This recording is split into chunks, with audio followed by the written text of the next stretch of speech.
Ray Allen will make his return to Boston on January 27th in a game you can see on ABC. Miami plays 2 games against Oklahoma City, the first coming on Christmas Day in Miami. Looming towards the end of March is a date with the Bulls in Chicago, who might have Derrick Rose back in the mix by that time. LeBron James getting his first NBA title at 27 years old. Right now, we want to welcome in Brian Windhorst, who covers the Miami Heat for ESPN.com. Brian, reports have the Heat beginning the defense of their title at home against Boston. Ray Allen and Rashard Lewis won't be getting rings at the ceremony, but what effect do you think they'll have on Miami's chances of repeating? Well, the Heat went all in on the small ball concept during the playoffs. I don't think they had planned to play that much with LeBron James at power forward and Chris Bosh at center, even Shane Battier playing a lot at power forward. It ended up being highly effective, very effective, especially against the Oklahoma City Thunder, who had to change their entire way of playing to try to match up with it. The Heat liked that so much, they decided to go further with it. And they went out and got another guy who they can play small with, in Rashard Lewis, to play power forward or center at some situations.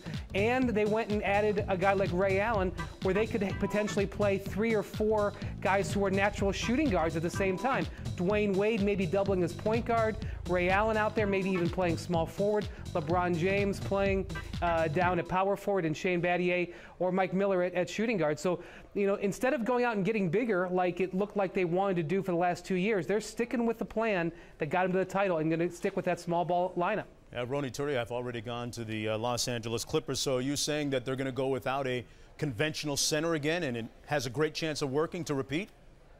They have 2 roster spots left. It's possible they'll add a body, but you're not going to add a starter quality center at this point. Maybe they'll take a look at Jermaine O'Neal as they look at he comes off of a knee procedure in the offseason. But I think that they're going to stick with this. They're going to go ahead and play Chris Bosh as their starting center. LeBron James, for all intents and purposes, appears like he's going to be the Heat's power forward of the future. And the addition of Ray Allen makes that possible, with the Heat able to stock up their backcourt with shooters to take advantage of the double teams LeBron might draw in the post or in other parts of the floor.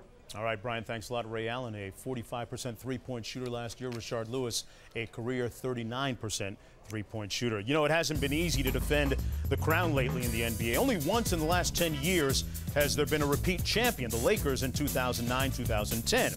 The last 2 teams to defend their crown were bounced in the first round or conference semis.